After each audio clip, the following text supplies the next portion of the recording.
Okay, so what is an intention? Let's get really specific because I want as much as possible to distill this down to nuts and bolts. So I'm thinking here, how would I explain what an intention is to my dad, who is 63 years old and educated as an atomic physicist, a PhD, he's a scientist. He probably would have no idea what an intention was if I just told him to think of one. So if I was going to explain my intention to my dad, I would say, all right, dad, an intention is a way of being while you're doing something that you're trying to do. So let's say you're trying to go on a hike and it's a 2 mile hike and you want to reach the hill, the top of the hill, and come back.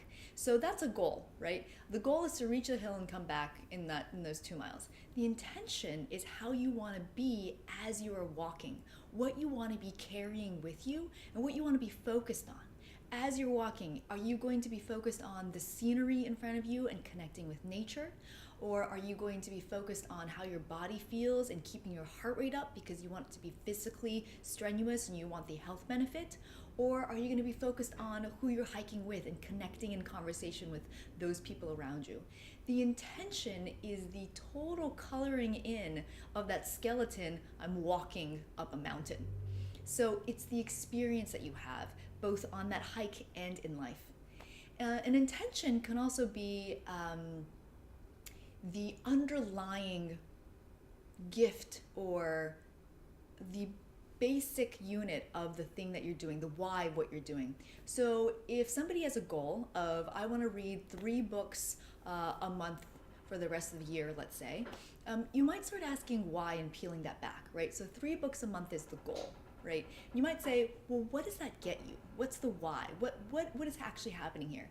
What do you want to bring more of into your life? What do you want to feel because you've read those 3 books a month?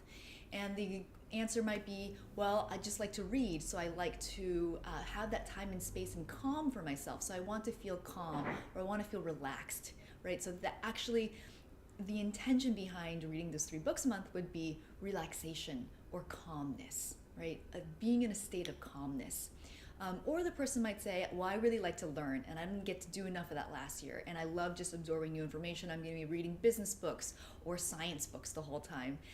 So then the intention is learning and growth and new information, grokking things, right? Integrating information. So that's the difference, by the way, between intention and a goal. Another thing I'd highlight here for my dad is the difference between an intention and a motivation.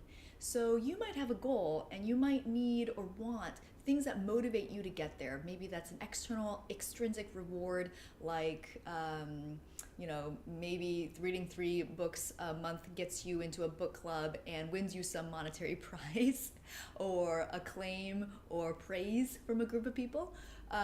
Or there might be an intrinsic award, like feeling calm and feeling like you're growing and learning and just that pure joy of reading by yourself. Those things might motivate you to take action towards your goal, but an intention, again, is different. It's that underlying factor. It's the oil, right? The olive oil in a sauce. It's the sand, the ocean floor of the ocean and everything else, right? And in ocean terms, actually, I might say this to my dad as well. If you're on a ship and you know that you're directing towards there and you're sailing, then the intention is the map and the orientation towards looking that way. So I hope some of those help explain in explicit terms what an intention is.